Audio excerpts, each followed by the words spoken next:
Hello and welcome to the Film Pulse podcast. This is episode number 349. My name is Adam Patterson. With me today we got Kevin Rakestraw. Hey, Kevin. Hey, how's it going? Coming in with the good audio this week. We're all in for a Watch out. treat. Kevin's got the good audio. Being professional today. This week we're also joined by my co-host on the Saved by the 90s podcast, Ken Bakley. Hey, Ken.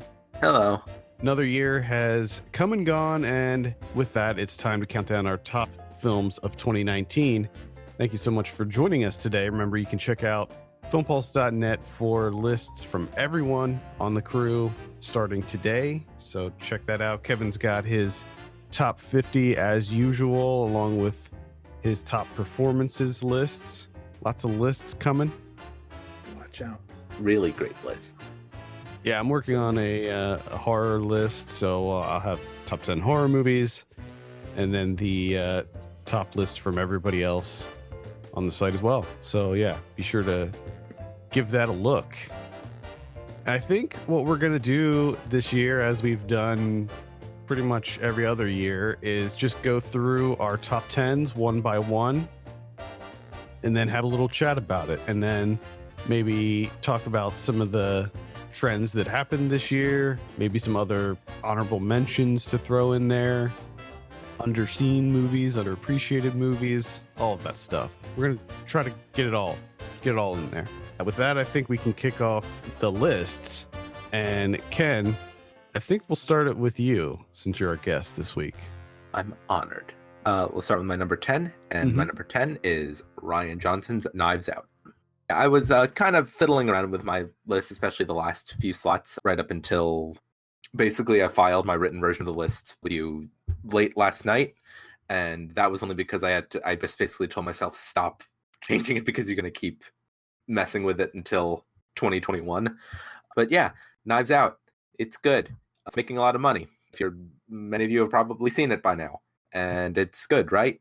Yeah. Yeah, I heard that there was like I don't know if this is like verified, but just chatter on Twitter saying that there's a little bit of a like resurgence of this in theaters around the holiday. Like, yeah, it's doing pretty well. Like a month ago, but people, I guess, word of mouth and all that got around, and now a lot more people are seeing this. Mm-hmm. I think that's great. This is on my list. It's a little bit higher up on my list. Ooh. Yeah, Kevin, what's your number 10? My number 10 is Us. That's also my number 10. So it's hard to believe, but that movie on came my out list at a certain position, a little bit higher. Yeah, it is. This is one of these early year movies that March, I think. Yeah. Which feels like 2016. Yes. To be honest. It's been a long fucking year. It has been. I was trying to think about if 2019 was longer than 2018. Yes, it was. It was like 2 years. Because last year was a year and a half. 2018, I believe we had this exact conversation last year. 2020 will not only feel a lot longer than 2019, I'm predicting, it'll also be longer because it's a leap year. Yes, yeah. And it's going to feel like 3 years, and it's also it's going to be the worst year ever. Yeah. Feel it in my bones. Oh yeah. I don't have a great feeling about the first year of the new decade. No. Nor do I, honestly. Us. Yeah, I mean, what's there to say about this that hasn't already been said? It's a really solid horror film from Jordan Peele. This I was a little worried. I was confident but also a little worried that, this is his second feature, and a lot of times people have difficulty with their second feature, but he didn't seem to have a problem with this at all. He just killed it. Yes, correct. You have a lot of really great performances in this as well. Mm-hmm. Chock full. Absolutely. Chock full. Great performances. Yeah, I mean, comparing it to Get Out, I don't think it's quite as strong as Get Out, but it's funny, like I've been meaning to go back and rewatch this. I'm really anxious to watch this again. I haven't seen it since it first came out. And same here. And I had the issue of it being an early release and me not having seen it for so long that I kept wanting to drop it because all the other films are, far fresher in my mind. But at a certain point, you can't hold that against the film. Right. Yeah. Yeah. I actually saw it slightly more recently. I saw it, I think, shortly after it came out on VOD because some reason I missed it while it was in theaters. And yeah, it was just kind of lingering there on my list throughout the whole year. But I still felt there had to be a place for it somewhere. All right, Ken, what's your number 9? My number 9 is Booksmart. Oh, okay. I just rewatched this last night. Came away with a slightly even greater appreciation of how great a movie it is, how funny and perceptive. And I also want an entire second movie that is just Will Forte and Lisa Kudrow's characters naming graduation-related food puns. They could easily make a sequel to this that takes place in college. Mm-hmm. Just have it be their freshmen in college. I would love a sequel to this. As long as there's more food puns. Oh, there will be food puns in a movie filled with great scenes. That's a great scene. Kevin, have you seen this yet? No, I have not. This is one that I didn't get to. On it. Get on. One day we will speak of Booksmart. Today's not that day, at least not for me. But at some point, yes, it'll happen. You got to be patient. I feel like, and I've said this before on previous episodes, I feel like comedies are very few and far between. Good comedies are very few and far between these days. Mm-hmm. I feel like for many years, we would just get tons of comedies throughout the year.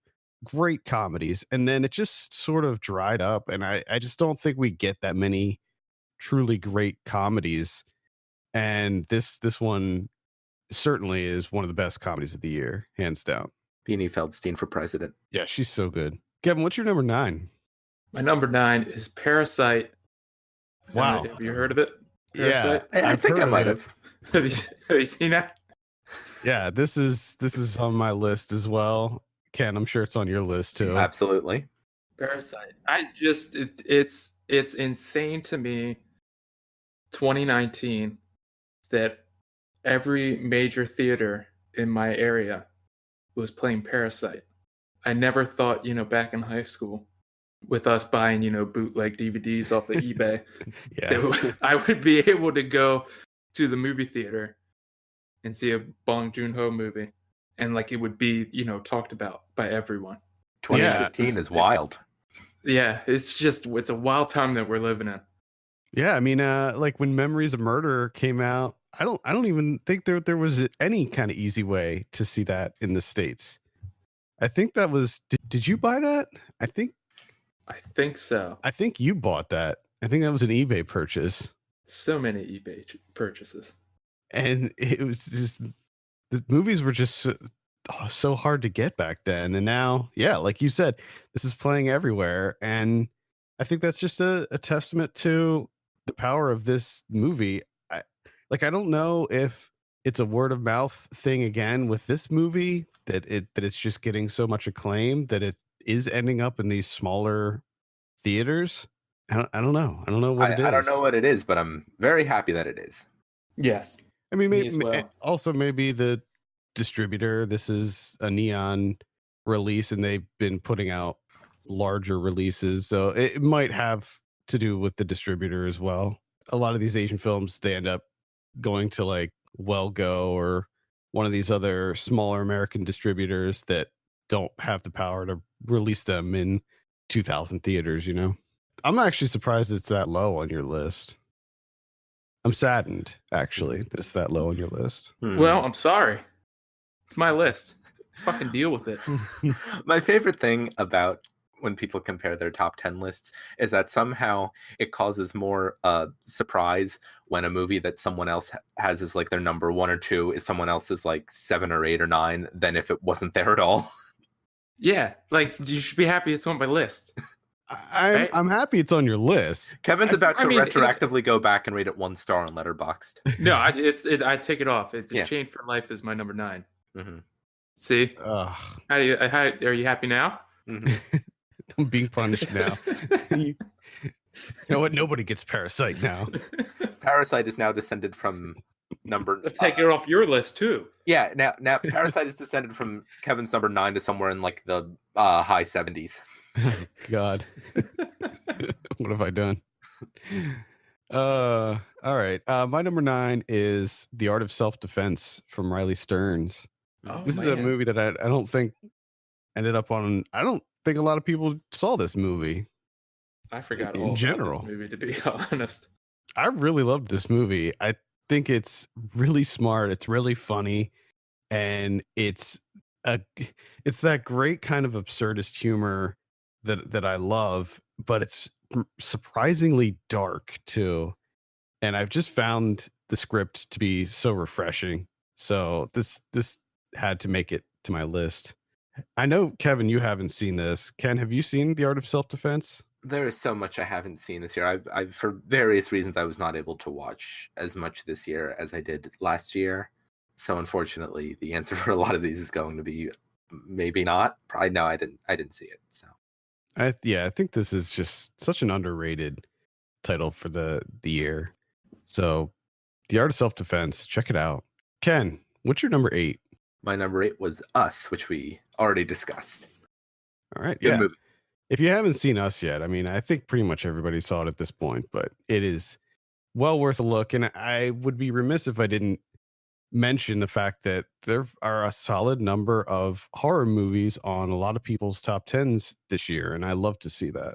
So it's good getting that genre fare in there. Yeah, I actually have a few genre movies on my list this year, which is great. All right. Kevin, what's your number 8? Hey, you were talking about absurdist humor. So I have Keep an Eye Out by Quentin Dupieux, which I was in the same kind of issue I was having that Ken spoke about earlier, where I just kept tweaking. And I feel like this should be higher, but I had to stop. But this movie is just like pretty much perfect for me. I was kind of rewatching some of it the other day, and just the humor in there is just right in my wheelhouse. So ridiculous, the back and forth. Yeah, this is another one that I feel like not a lot of people talked about. I'm not even sure a lot of people are aware that this movie exists, to be honest. And in terms of like years ago, Dupieux was kind of a thing, it seemed like. But to me, it seems like he's kind of dropped off. No one's really talking about him as much. But I feel like he's at the height of his game right now. I think he's making the best movies that he's made. Yeah, I mean, he started getting a little bit of buzz with Wrong because that was, an English language film. So he started getting a little bit more buzz here in the States. And I think that was a Draft House Films release. So that had a little bit of clout behind it. And then he started making, French films again. Yeah, which he's really been thriving because Reality was really great. Yeah, Reality was. Keep an Eye Out. Keep an Eye Out to me is like his pinnacle. So I'm really excited for the next one. Yeah, I agree. Ridiculous. I would agree. I really loved Wrong, but I think Keep an Eye Out is his best. It's just, I mean, it's so just lean and damn near perfect. It's wildly funny too. Yes, extremely funny and really stupid at times, which I kind of miss just that really fucking dumb humor. Like when he eats the oyster. I don't know why. It's such a stupid gag, but it gets me every time. It's really funny. Ken, if you want to see somebody eating an oyster with the shell and everything. When have I ever wanted anything else? You should definitely check out Keep an Eye Out, because the dude just straight up eats the oyster shell and all. I am delighted. It kind of reminds me of there's like a Vine or something I saw once of I guess this is a thing, I don't know, maybe it was just the one Vine, but it was like these two people, this one person pulling to drive through another person's filming, and they order like a soft serve ice cream cone, and when the guy at the counter hands over, she just like flips it over, grabs the ice cream, and just bites out the cone and speeds off. I've seen that. I saw that Vine actually. Yeah, I like the chaos of that kind of food related humor. As much as I like the food-related puns of books, like the secret trend of 2019 is food-related comedy. Filmmakers, if you're listening, to get on Ken's good side, food stuff, food humor, food puns. Mm-hmm. It's an easy laugh, right? It's an easy joke that you can put in your movie. Just have somebody eat something wrong, and it's instantly funny. Like put a banana in your movie and have somebody eat the banana by like holding it horizontally and just taking a bite out of it without feeling it. I think it's fucking corn on the cob or something. Yeah, just do that. Put that in your movie, and it will instantly gain laughs. I mean, we're laughing about it just the concept of eating a banana like that. It's hilarious. Oh God. My number 8 is pretty much the polar opposite of what we just talked about, and that's An Elephant Sitting Still from Oh, you told me Kubo. about this. Yeah, Yeah, we were I watching this just recently.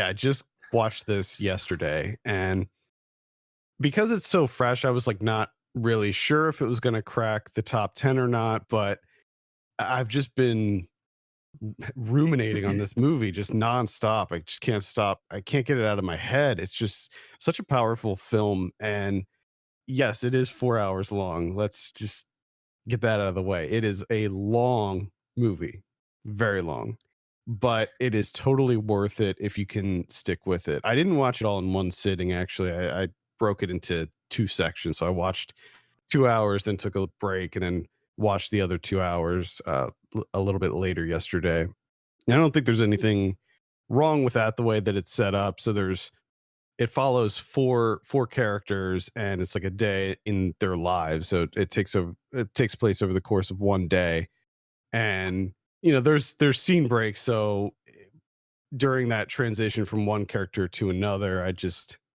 hit the pause on that and came back to it later. It is really intensely depressing. It's maybe one of the Oh, we love bleakest, that. maybe one of the bleakest films I've ever seen in my life. If you're familiar with Hubo, he was a student of Bellatar. So if you've ever seen any of Bellatar's films, you have an idea of what to expect from this. Although I've only seen The Turn Horse. That's the only Bellatar film I've seen, I believe. But this to me was way, way, way better than that. I was not a big fan of The Turn Horse, other than the visuals. This movie has incredible visuals. It's pretty much all just super long steady cam shots, and it's a beautiful film, but it's also insanely sad. Like, it just bombards you for 4 hours with pure melancholy. It's Yeah, didn't the director of this commit suicide before it was even released? he did. Yeah. Yeah. So So after that gives you kind of an idea. yeah, he was only 29 too. Yeah. It's really, really sad. This is his first feature as well. So the whole time I'm watching it, I mean, it's impossible not to think about that as you're watching it, because this is a film that deals with sadness and just in, in the one of the early scenes, you have a guy who commits suicide in one of the early scenes in the film, and so it's impossible not to think about that as you're watching it. The fact that he did kill himself after finishing this. There were apparently, I don't know if it was proven, but there were a lot of arguments with the producers to cut down the runtime. They wanted to cut it in half, actually, and he didn't want that, and it, I guess, drove him to take his own life, unfortunately. But the saddest thing about all of it is just the movie is so good that I can't help but wonder, like, what kind of incredible things he would have made if he kept, if he Yeah. didn't take his own life. True. It's so good. I mean, I understand that the runtime is going to prevent a lot of people from seeing this, but I really wish it didn't, because it's just so incredible. So that's my number 8, An Elephant Sitting Still. Don't be afraid to Ken? watch long movies, folks. I I say mean, that more to myself than anything else, but yeah, long movies they're tough. I mean, like, a lot of people I know, Kevin, this is like a huge thing for you, is runtimes in movies. Yeah. And And this is a movie that I will watch though, because I've heard enough good things. But there was one just recently, LaFleur got put 14 over the hours Chris. long. Yeah, 14 hours long. Got put out by Grasshopper Films that you could stream it. And for a split second, I was like, oh yeah, that's what I'm doing on my break. I have off for 2 weeks. So I'm gonna watch LaFleur. But then I'm like thinking about the hours, and I'm just like, that's several days that I just lose to a movie. Like, I'm sorry, I value my time. I got too much shit to do. I can't do it. well, So I've come to the realization that I'm never watching LaFleur. Well, Never happened. Ken and I were actually just discussing LaFleur last night, and I believe Not that that either of us have seen it, but no, neither of us have seen it, but I believe that one was actually shot in episodes, so it's more episodic. I think it's Yeah. broken up into 6 episodes. I can't imagine it existing in any other way. I can't imagine someone making like a continuous, like non-episodic 14-hour narrative, but Well, it's funny how like people will sit down and they'll binge an entire season of a Yeah. Netflix show hmm over one day, but then a 3-4 hour movie comes out and they're just like, nope, not gonna. And I'm not saying that you were that way, Kevin, or anything, but No, because we've already discussed. I can watch like one episode and that's it. I'm done. Watch it's one just episode in a sitting. I But find even then, it. it's just like the pacing's usually different. You know what I mean? I do. I think that plays a big part of it because usually a lot of these films that are that long, they're almost always slow cinema type deals, and they're usually very bleak and very depressing.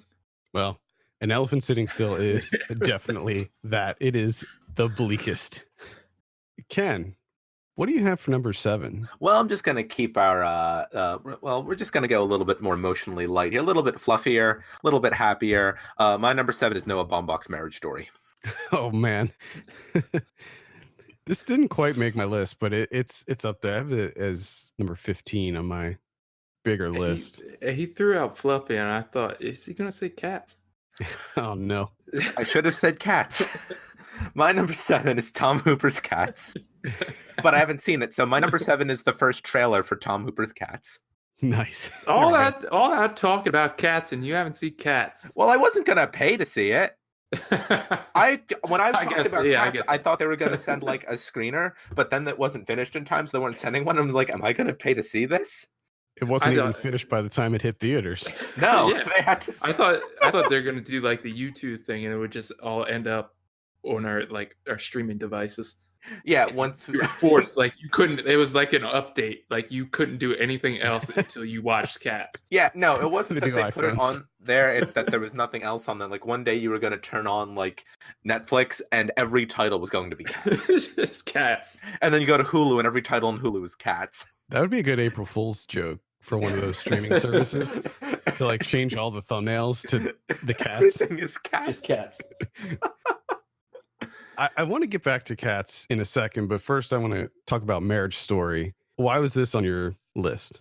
It is a very heavy film, but it's also just one of like this incredible perceptive like sense of humanity and like tracking these characters in just such like painfully human ways. Like it's just, for all that's been said about it, since it is like a high profile Netflix release and so many people have gotten a chance to see it, I think the thing that really does stay with a lot of people is just how like humane it remains even through all that happens. Yeah, I completely agree. I was really surprised with this. I talked about it a few weeks back when I saw it, and I went into it not expecting much at all. I pretty much went into it just looking for the performances, just for year-end purposes and awards purposes.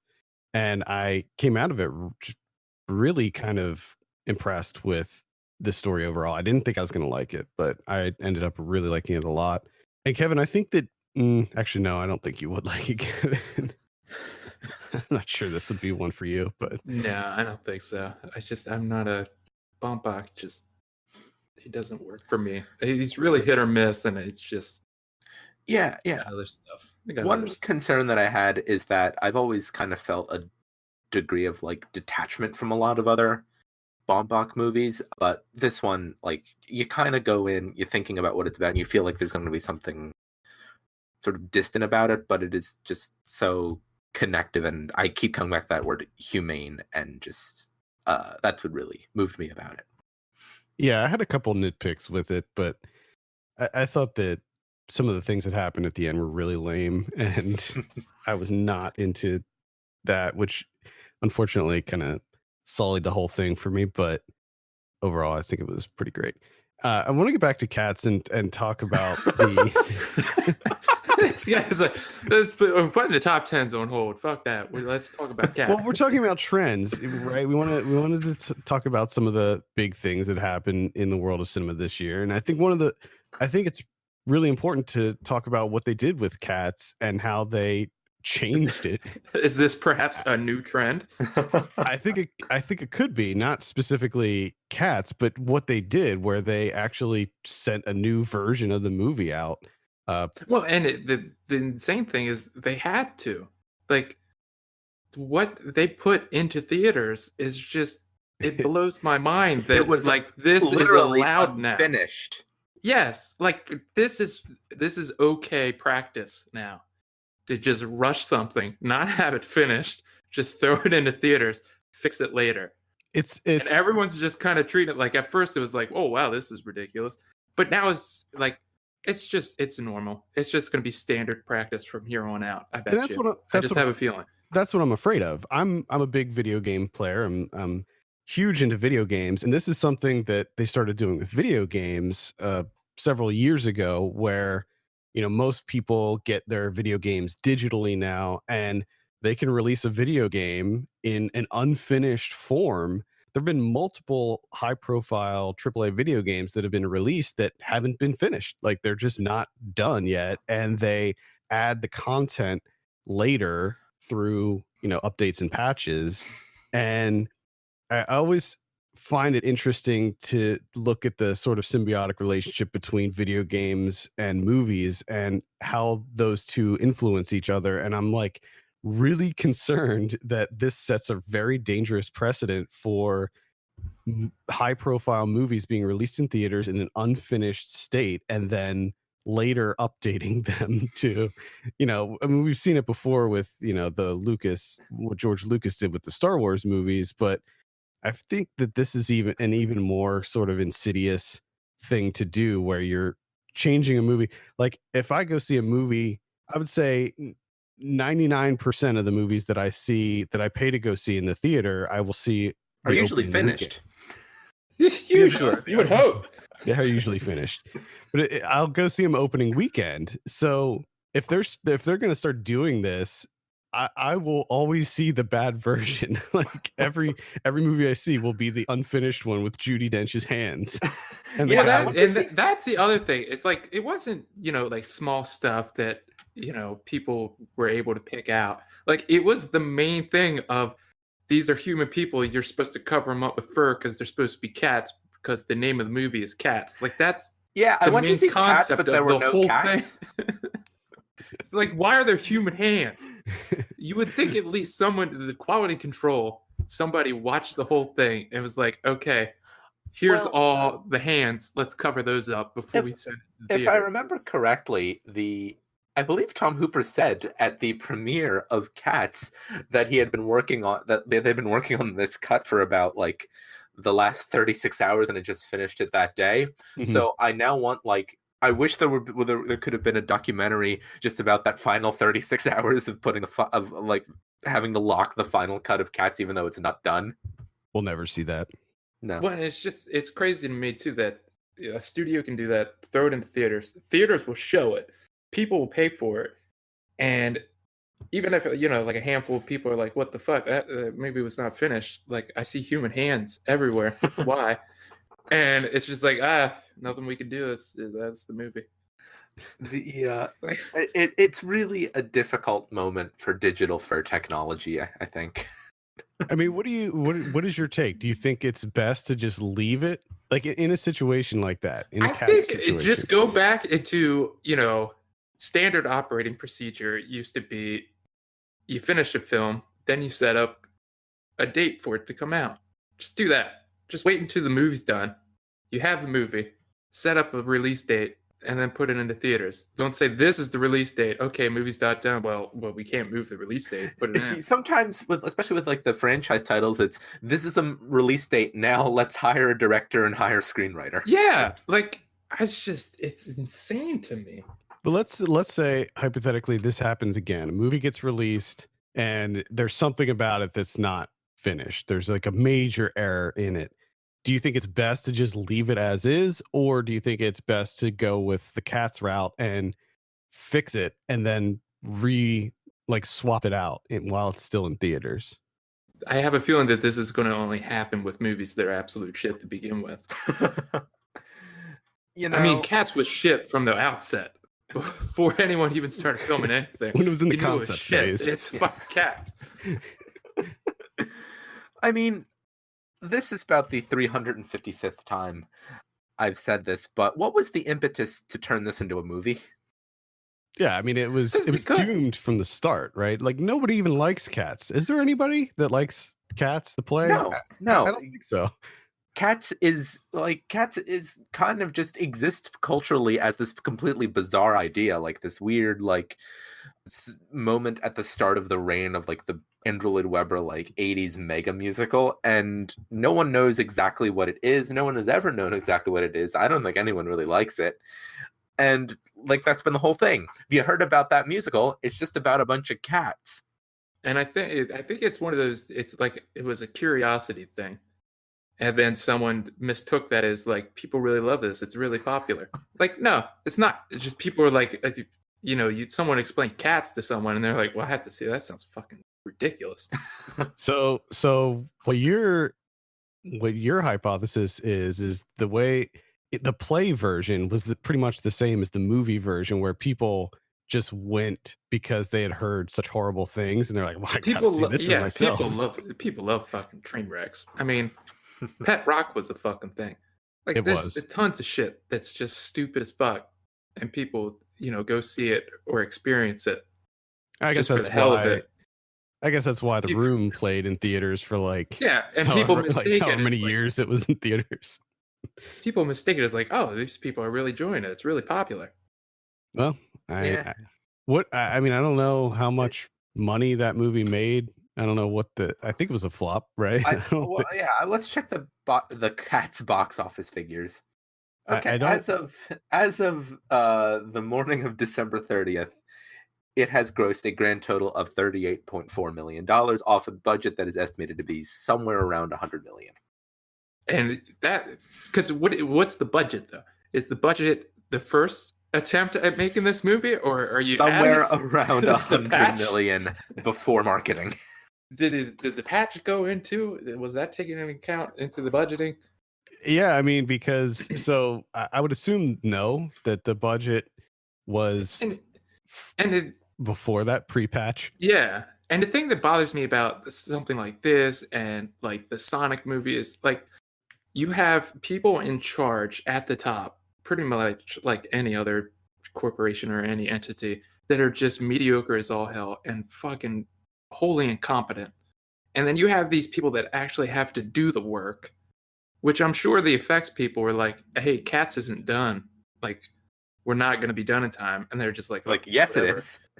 And then they release it and everyone's complaining about it. And they probably go back to those FX people and they're like, what the fuck? And they're like, yeah, we told you 3 months ago. And, now they have to work overtime to try and crank this shit out. It's pathetic. It's so sad. This seems like just a complete systemic failure at every level. Just at not only just the final film, just at every level of the getting this thing made. And the thing that angers me even more is, I bet you any money the people in charge of Cats that made all these terrible decisions, they're going to fail upwards. And I'm sure that majority of them got promoted, or they're getting, another huge blockbuster to oversee. Yeah, that's the way it works. That's how it works. Well, I guess we have to figure out what other hellish theatrical disasters they will greenlight for film adaptations now. Yeah, I'm also curious to see if this is going to happen again, when this happens again. Oh, it will. Cats too. More cats. One final observation on Cats. This is it. It's the last one. I want to touch very briefly on Universal just completely surrendering the idea that it was going to be competitive for any awards. Then B, one of the original song from it getting a Golden Globe nomination, and then C, Universal pulling the movie from its for your consideration website, just a website that just lists movies from a studio, and it was just such a disaster. They just pretended, for the sake of awards consideration, that the movie didn't exist that year. They are removing. They're trying to remove Cats from existence. They knew it was going to be bad, and they were like, "Okay, well, we sunk $100 million into this. We need to just try to get it out before marketing." So we could estimate 200 million easily for this. Remember when they said, when there was that rumor going around that it cost $300 million? Yes, I do. Well, it's funny to like compare that to something like 1917, which had a $100 million budget, and just, I mean, again, I haven't seen Cats, but just judging from the trailers, it looks like visually it looks atrocious. And digital fur technology. Comparing that to something like 1917, which had a similar budget that looks so incredible, and it's like, okay, I can see that this would cost $100 million to make. Anyway, Kevin, what's your number 7? I have a Netflix movie as well. That's Atlantics by Matty Diop, and this is we talked about this, I think, last week or the week before, whatever the last podcast was. But again, this is wild to me that I can see a Matty Diop movie pop up on my Netflix when I start up my Roku. It's a nice balance of sadness and like hope. There's an undercurrent of hope in this movie, of being this ghost romance love story type thing. And I said it before and I'll say it again, like, in the hands of anyone else, this movie is silly, but it works so well here in the way that she handles everything, of, you know, spirits possessing people and coming back, and just the love story built around that is, if you haven't seen it, Atlantics, it's right there on Netflix. Watch it. Yeah, I was able to squeeze this in for the end of the year, and I liked how they represented the ghosts with the contacts and stuff. I thought that it wasn't. I didn't think that it came off as being silly, but I completely agree with you that in the hands of a lot of other directors, Tom Hooper, in the hands of Tom Hooper, it wouldn't digital have worked. ghost technology. Yeah, they would have been like, you know, translucent people with sheets over their heads, but they wouldn't have like finished it. So like there'd be one guy in a hoodie standing in the background. It's just there's this to me, there's this, you know, like I said, there's the sadness, but there's hope, and there's also an eeriness mixed with the sereneness of the entire film, like cutting in all the shots of the ocean and just like the lighting in general in this movie. Just, I was very taken with it. Yeah, it's definitely a solid watch. I could easily recommend Atlantics. I have a Netflix movie as my number 7 as well, and that's The Irishman. This is one that shifted around on my list a lot. For a while it wasn't on the list, and then it made it, and it was just, I wasn't sure how to place this, but the more I thought about it, the more I realized that I really love this movie, and I like the idea of rounding up this cast and going back to the gangster movie. And I think that the big benefit of this movie is that it was on Netflix, and it allowed Scorsese to just kind of do his own thing, like just have full creative control over it. It is a long movie, and it's a really great rumination on the gangster film. And I really appreciated it. Really great performances. I love to see Joe Pesci come back. It's a solid watch, The Irishman. Absolutely, and that's number 6 on my list. Nice, good transition. And I just completely echo everything you said. I just love the idea of Scorsese examining this genre that so many of his films have been a part of, just at different points in his career and just life as an artist, and kind of thinking back on not only examining these characters in this film, in the sprawling world of this film, but just kind of in a way what this sort of staple of popular culture kind of means and affects society as a whole, and being able to do so through this story that feels so just stunningly realized in its own way. Yeah, it's great. I think it's really great how it's almost like a very self-reflective movie, considering that Mhm. he, you know, Scorsese got big with the gangster movie, and the fact that he is sort of making this movie with this largely the same cast that he's used in the past, and taking the story, the true story, and sort of using that to not only tell a really great gripping crime drama, but also tell it in such a self-reflective way. Kevin, what's your number 6? Another Netflix movie. Seems like we've hit the Netflix patch here, which I guess could be considered a trend for this year. Netflix actually putting out some solid movies. Yeah. Netflix, is it good? That's usually what we say with when me and Adam are doing the podcast, and we watch a Netflix movie or we're covering a Netflix movie. Yeah, it's always a discussion. Netflix is always a discussion. They've always been this like aggressively okay movies that exist and take up space and are technically movies, but Well, that's leave not no entirely lasting fair because impression. some of them were also terrible. Yes, there's also that, but those usually don't make it to the front page of Netflix's menu. Oh, sometimes they do. That's true. I believe we mentioned this. Well, I have to imagine that we did just the massive quality variance of Netflix and how, and this has just been like a pet peeve of mine, how Netflix historically has just like become like become something that just obsessively promotes the only one thing that they judge to be most popular at a given time, which can sometimes mean that if something completely terrible becomes popular at a given time, it will promote that to death. Yeah. And I still have horrible flashbacks to 2018's The Kissing Booth. Kissing Booth. I don't know why I saw it. I don't know why I finished it, but I did. I want to touch on the Netflix thing again, but Kevin, what's your number 6 first? And this is, I mean, it makes sense, but this also kind of speaks to what Ken was talking about. My number 6 is The Body Remembers When the World Broke Open, directed by Kathleen Hepburn and Elle Meige Tailfeathers. And Atlantics and The Body Remembers When the World Broke Open kind of came out at the same time as Irishman and Marriage Story. And if you're on Twitter, I mean, Marriage Story and The Irishman, Jesus Christ, they fucking dominated. That's all anyone ever talked about.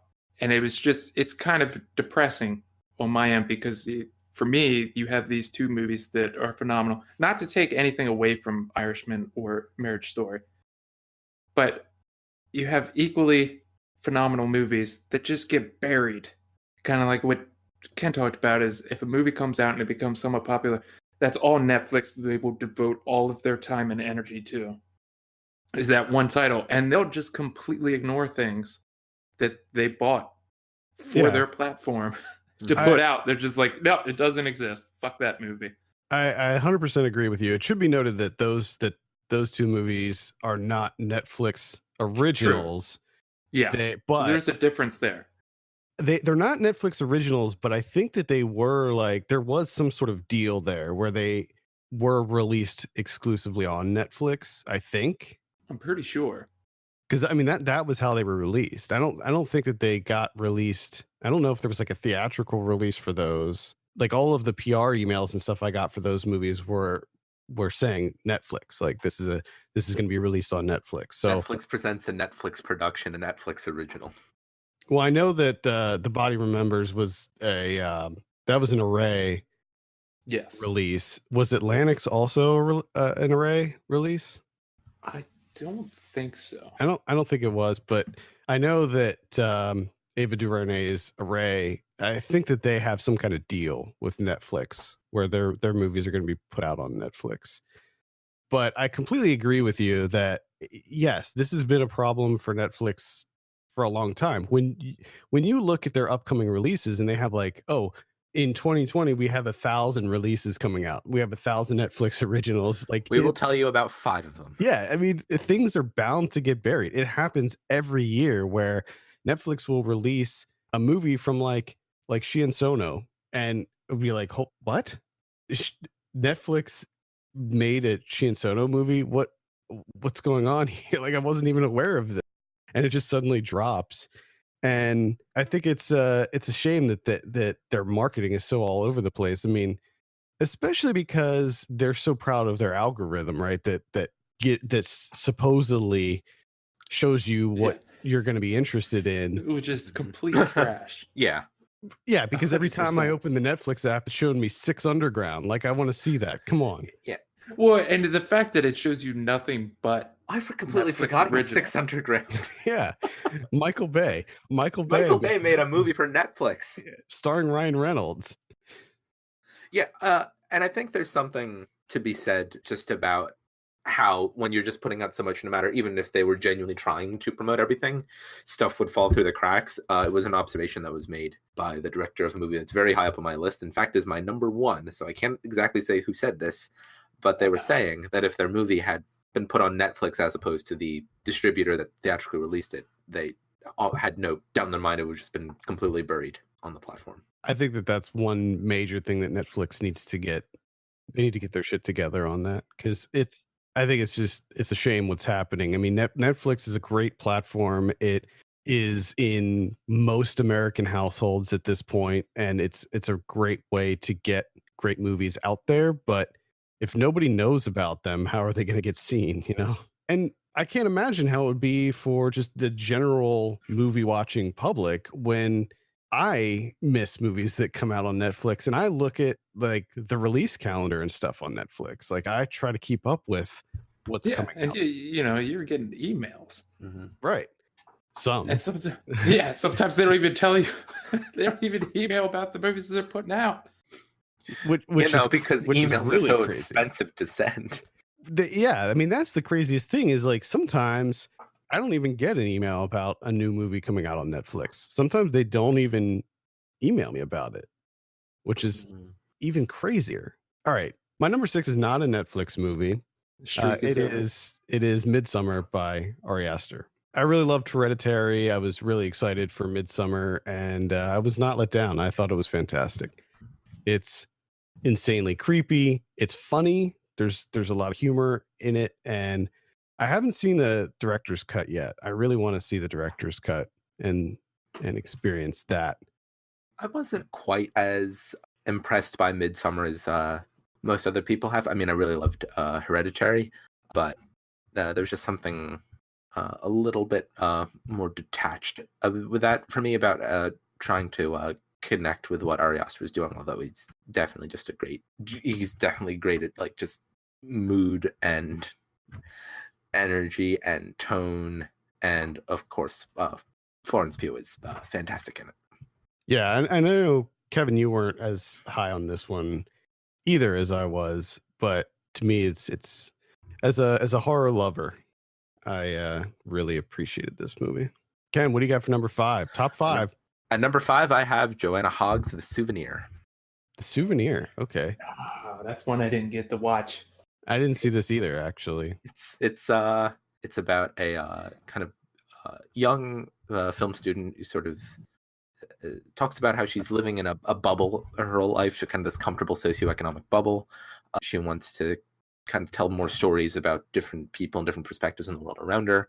And at the same time, she's also in this relationship with this slightly older man. He's a civil servant, and it's found and he's a drug addict, and the relationship is horribly toxic and unhealthy. And through this, Joanna Hogg, who I believe is telling the story somewhat autobiographically, it's based on something that actually did happen to her when she was young. She never strays away from just like the impact of this very unhealthy relationship, this very toxic relationship, but it's also this really great meditation on just kind of the act of remembering, just the way that we are changed and shaped in better or worse and good and bad ways by the events and the people in our past. Yeah, it's a lot, but it's also I think very, very cohesive and impactful. And that's a Souvenir.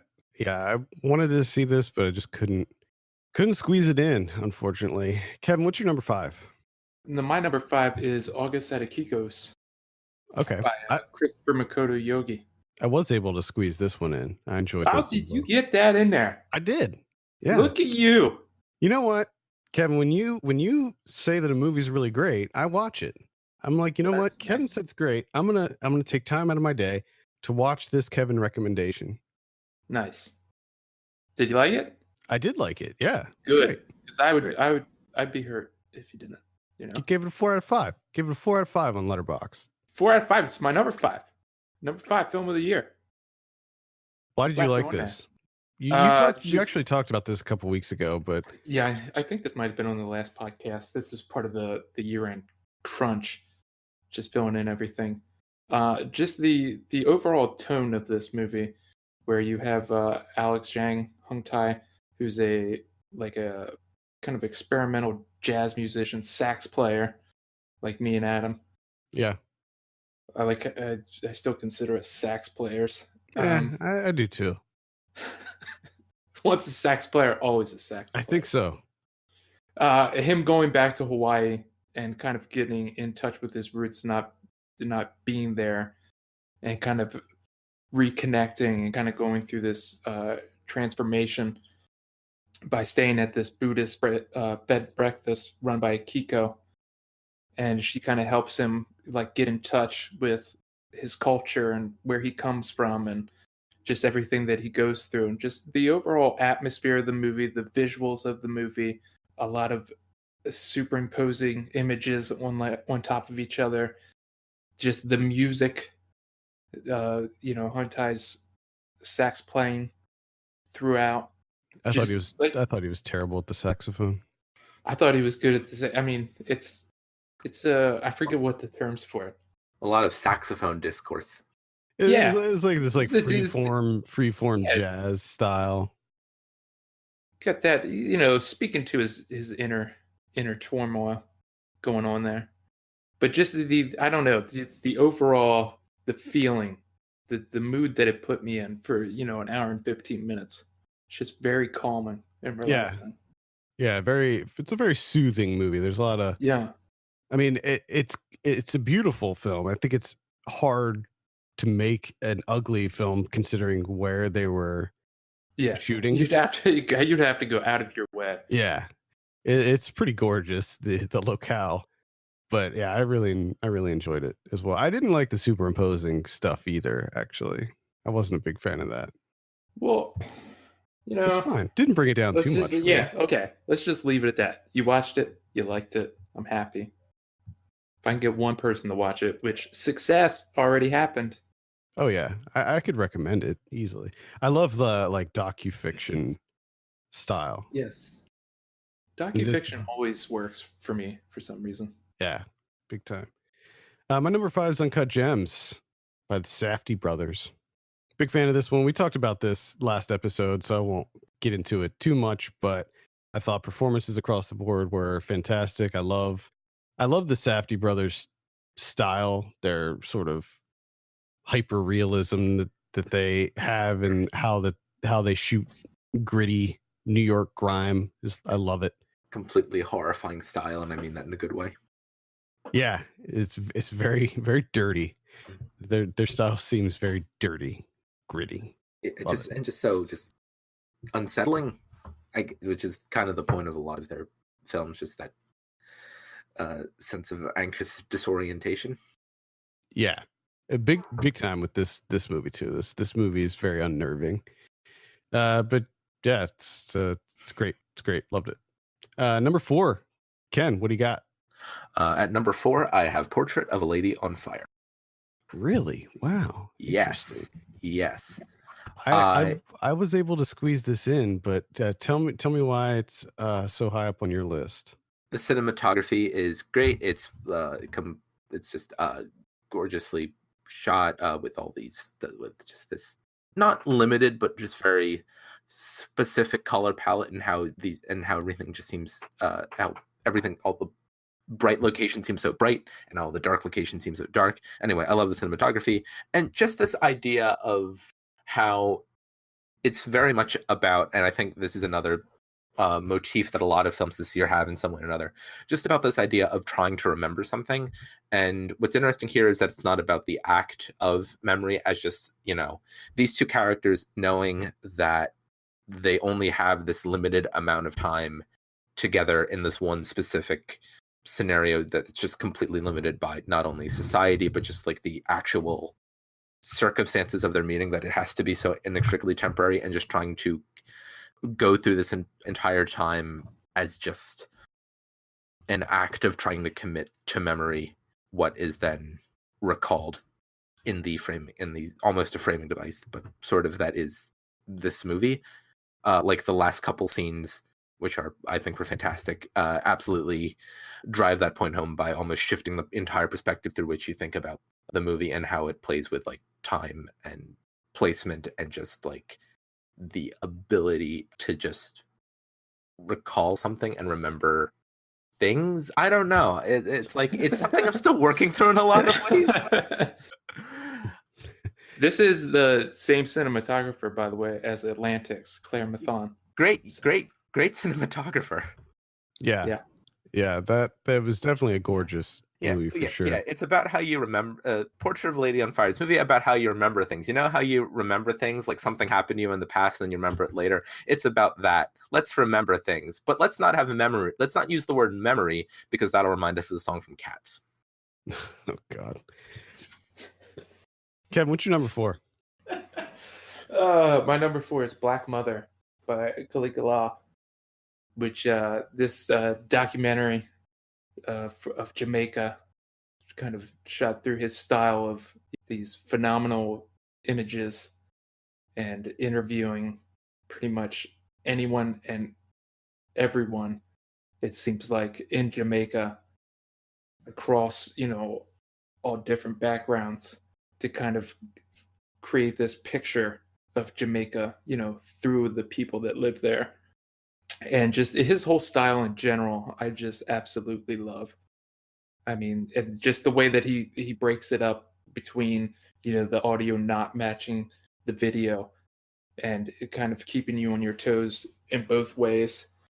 There's no reason to ever look away, because it's pretty much always something gorgeous on screen. Mm-hmm. Yeah. And then just, it's just, you seem like you're there. Like a full picture of a place. Yes, the real Jamaica, not the American style resorts that one might go to. And the fact that, like I said, he speaks to everyone, and everyone is afforded the same time and the same platform, and I truly believe, and I get the sense that he treats every single person the same, like as an equal. It's pretty solid. If you're into like experimental documentaries, this is certainly one to check out. We actually reviewed this on an episode in the past. I can't remember when that was. A long time ago. That was a while back. It was a while back. My number 4 is One Cut of the Dead by Shinichiro Ueda. This is one that I had zero expectations going into it. The marketing was pretty piss poor in the US, at least, and the poster is not good. But don't let that fool you, because there's a lot going on underneath the surface of this movie. You think you have an idea of what it's going to be going into it. It's like, oh, it's about a film crew making a zombie movie, but then actual zombies attack them. But it's so much more than that. I think that this is a movie that's best served completely cold. You like go into it not knowing anything at all about it, and the turns that it takes, and the style of it, the technical aspect of it is just superb. I completely loved this movie from start to finish. That it's so much fun. It's probably one of the best zombie comedies ever made. I mean, it's like right underneath Shaun of the Dead for me. Highly recommend One Cut of the Dead. Where could, because this looks great. Where can I see this? It's on Shudder, I think. Okay. I'm pretty sure Shudder picked it up. It's like a Shudder exclusive, so you can give it a look on there. I think you'll really enjoy it. It's one that I saw at a festival way earlier in the year, and I was worried that I was going to forget about it, but no, it stayed. It started off high on the list and it remained. Top 3, here we go. Ken. What you got for number 3? My number 3 is Homecoming. This is the Beyonce concert documentary that she directed. It is both a documentary about the creation of her much acclaimed performance at Coachella in 2018, and also the a film of the performance itself. In both ways, it succeeds in just this great context about like a prominent, one of the most prominent artists in the world, and how like that their particular craft is shaped. And it's also, just in terms of the energy and exuberance and just the great feeling of it, one of the best concert movies I've ever seen. I only very recently realized that this is probably not technically eligible for awards or various like stricter definitions of lists, because I only very recently realized that it never received a theatrical release. However, as I say in my written top 10 list, if certain other publications routinely include entire seasons of episodic television as movies, then I will include Homecoming on my top 10 of the 2019 list. I think it's Well, let me just say that my whole top 50 and much of the movies that are in my top 10 did no theatrical. Like I wanted to make a Kahe du Cinema joke mainly, because I think we're beyond that. Yeah. Especially for people like me, where I live. If I had to go by theatrical, Jesus, I don't even know if I would have a top 10. You wouldn't have a top 10. Oh yeah. But yeah, I can definitely identify with that. I just mostly wanted to make a joke about Kahe du Cinema saying that like Twin Peaks, the entire third season, was the best movie of the decade. I believe they also said that the first season of 24 was the best movie of 2001. Really? Yeah. Yeah, I think they did do that. I mean, that one seems like a stretch to me. 24. Which has many directors. Like, they were trying to be like, well, it's Twin Peaks, it's David Lynch, it's a singular vision. It's like 24, an episodic network television series with a different director every episode. We were discussing this briefly the other day, and I said if I were to include TV, I would include Chernobyl on my list, because Chernobyl is it's a limited series on HBO, and it feels very cinematic. It doesn't feel like a TV show at all. It just feels like an extended movie. And I think that these days the lines between episodic television and film are very blurred. Very blurred. Oh yeah, definitely. Yeah, just to be clear, I will say that my position on that would be that like any major like release on a major streaming platform, regardless of its theatrical status, is basically counts for the purpose of any list. So right. I mean, I go by, with my lists, I go by if it had a theatrical or VOD release during the year, but I do limit it to feature films. I don't do short films. And I think, Kevin, you do short films in your hell yeah, I do. And I got some coming up. I believe there's nothing wrong with that either. I believe there was a critic who's through the many decades of top 10 lists, I did a very prolific critic, would sometimes include baseball games on his top 10 list. Oh yeah, he would. Yeah. Who was that? I can't remember. Is it Rosenbaum or is it Hoberman? I think it's Hoberman. I think it's Hoberman. Yeah. Yeah, because he would put like the World Series, like Game 3 of the World Series or something. Yes. I kind of love that. Which I'm not entirely against that, but at the same time, it's like you don't need to boost the World Series. You know what I mean? Like, I don't know if you've heard of this one. It's kind of a small, kind of off the. It's the World Series. It's World Series. You should check it out at some point. This is why Marvel movies rarely. I know. Last year Black Panther was like on my list, but Marvel movies rarely end up on in my top lists. Even though I thought that Avengers Endgame, which came out earlier this year, was really good, they never end up on my top lists, because I just don't feel like at this point I feel like Marvel movies, or maybe even superhero movies in general, are like separate from other movies. Like they don't need that. They don't need that boost. I'd like to include more cheerleaders. Then I'd like to also include on my top 10 list, if we can just include other things. What about that infomercial with like the thing where you cook the egg inside like a magic heating tube, and they talk about how it's vertical cooking technology. I'm aware of that. It's Yes. disgusting. From the people who brought you digital fur technology, it's vertical cooking technology. Vertical cooking. Kevin, Lord have mercy. Where are we at? Where are we at? Number 3. Number 3. I have a short film, and that's America by Garrett Bradley. This is kind of an alternative history that she kind of constructed, black and white. It's kind of an omnibus movie, little vignettes of kind of tracking like the history and the accomplishments of black cinema. And this is now we want to talk about like where it played. This is Festival Scope has the free website. They have their pro website, which is for critics and stuff, festival programmers and everything.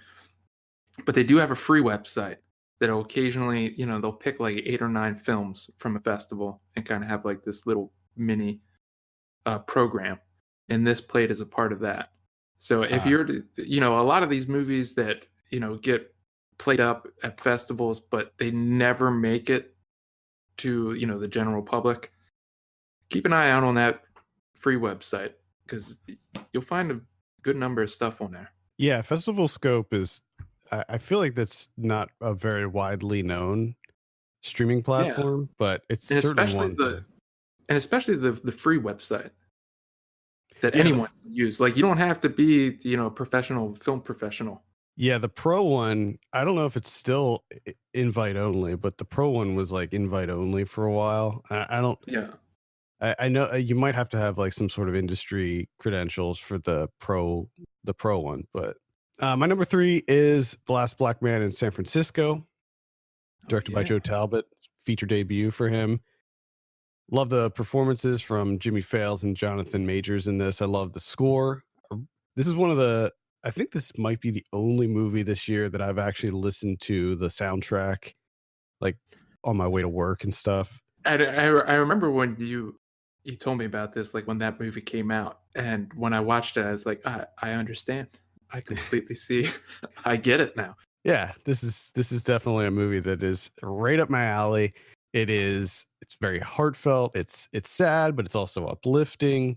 It's about a guy who wants to reclaim his childhood home and live there, even though somebody else lives there. And they move out. He decides to just move in, just move himself in. But on a larger level, it's about gentrification and the changing culture in San Francisco, how they're essentially pricing everyone out of the city, and there's a lot of really great things going on in this movie. I love the cinematography as well. I think it was like last episode you mentioned you didn't like the slow-mo stuff, but I loved the slow-mo stuff in this. I thought it I enjoyed some of it. I felt it was too much. A touch overused. Mm-hmm.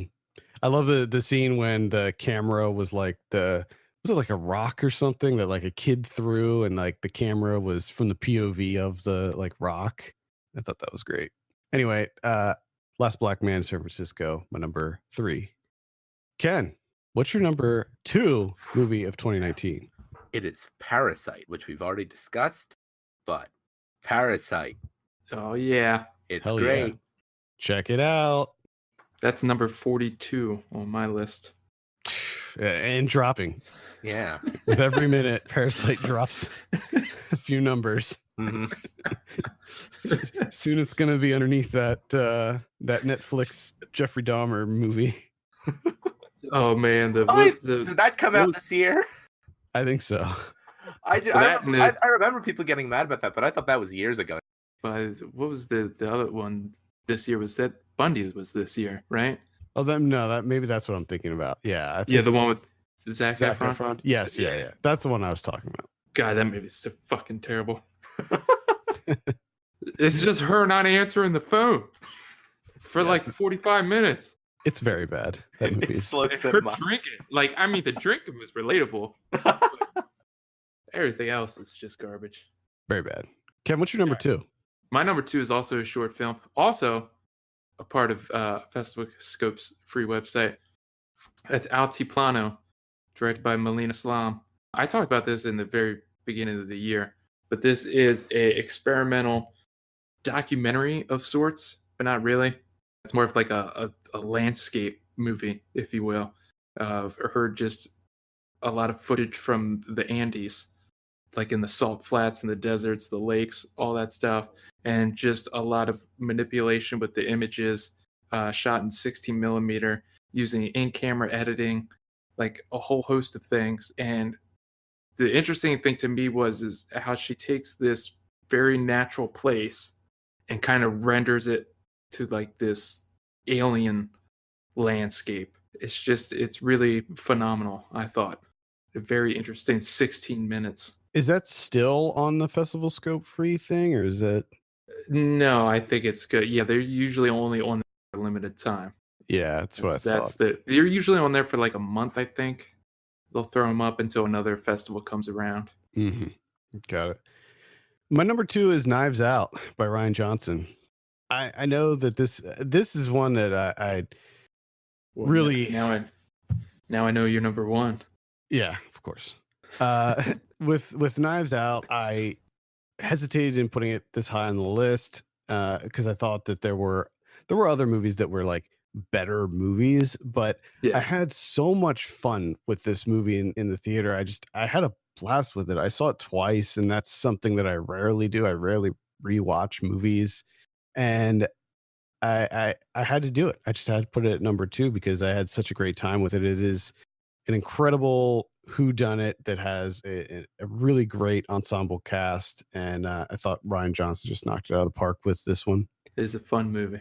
It certainly is. All right, Ken, here we go. Mm-hmm. What's your number 1? My number 1 is Lulu Wang's The Farewell. Ooh, yeah, that's surprising. It is a surprise. I was after I saw Parasite, I was wondering if that would be like the new number 1, just kind of looking at it.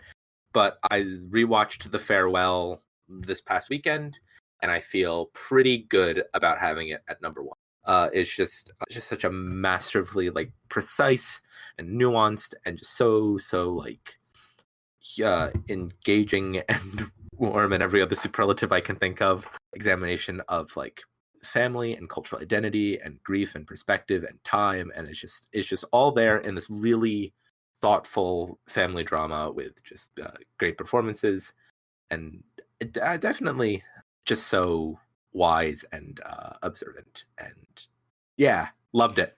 I talked about this a couple weeks ago on the podcast. I was putting off watching this because I thought it was going to be so sad. Like I was nervous about watching it because I was like, I don't want to. Yeah, I just can't find. It comes off that way.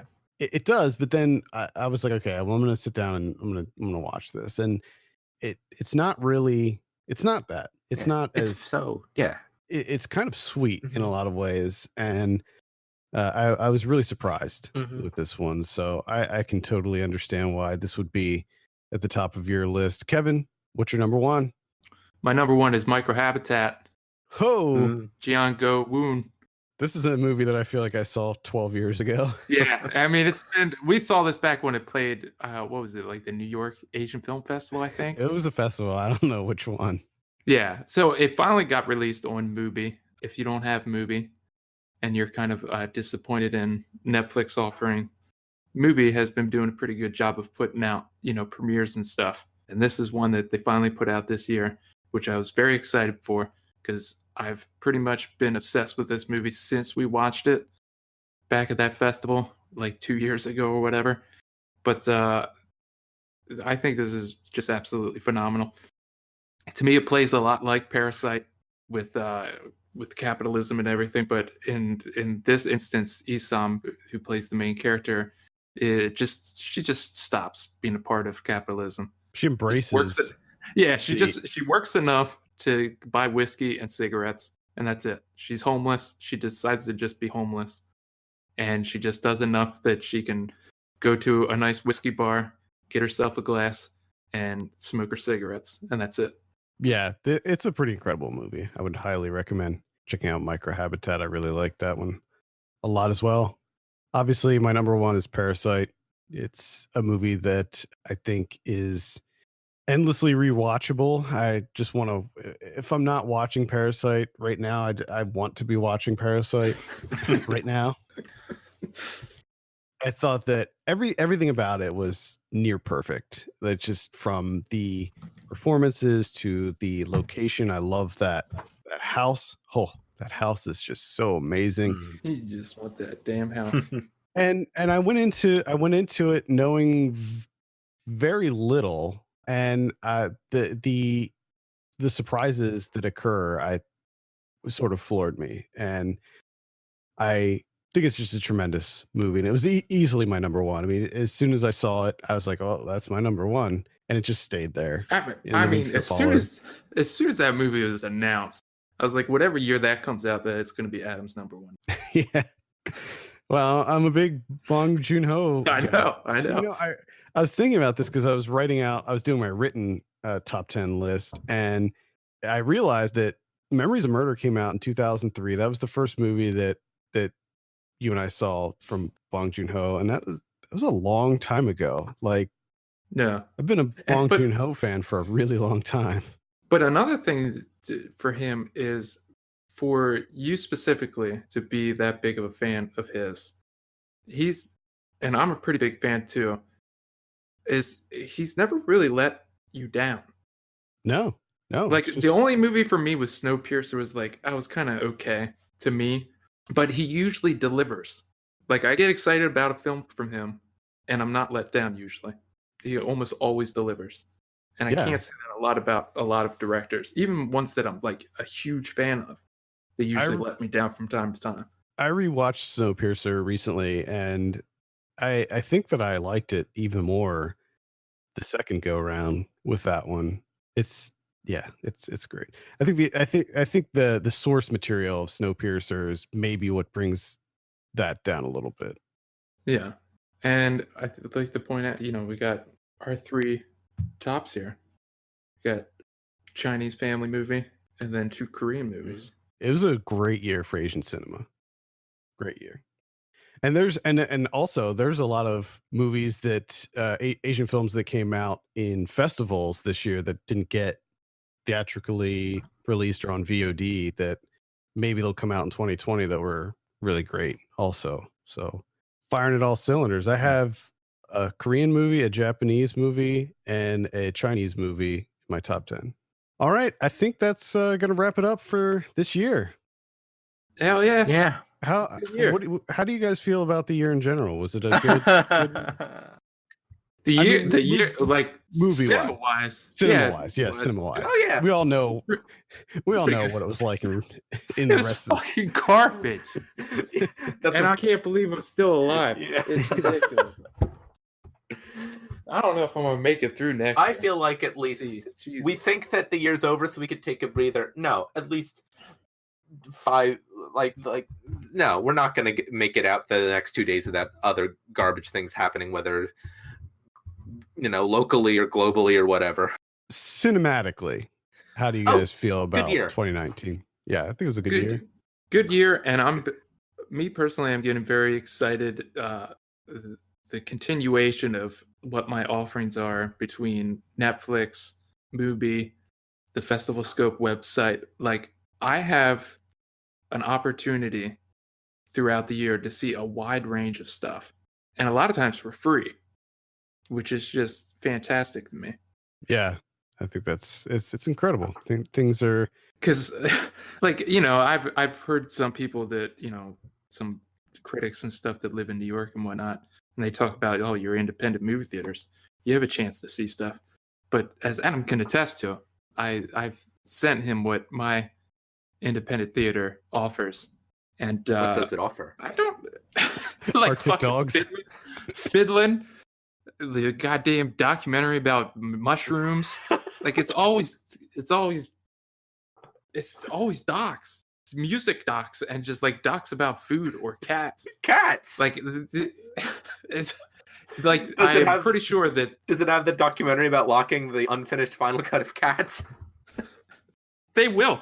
When it comes out, they will have. Oh, I want to see that. But the funny thing that was kind of exciting is they made a big deal that they finally had Parasite, and they had Parasite fucking like 2 months after every single major theater in the area had it. Like Regal had Parasite. Like you having Parasite is not that big of a deal. Plus you have it late. Like we've already seen it. Months ago. Yeah. Parasite had already had its major network premiere on NBC. Yeah, like Surprised it wasn't the dubbed version. it might be. I don't know. All right. I think 2019 was a pretty solid year. Interestingly, last year I had a really hard time organizing my top 5, and like I could have swapped out any of the top 5 from last year, but this year was a little bit easier to organize the top 5 lists. But yeah, I think that's going to do it for this episode. Thank you so much for listening. You can send us your questions and topics to podcast@filmpulse.net. You can follow us on Twitter @filmpulsenet, @filmpulsekevin, and @kbake_99. And if you have a minute, please consider reviewing us on your podcast platform of choice. For Kevin Rakestraw and Ken Bakley, my name's Adam Patterson. We'll see you next week. bye.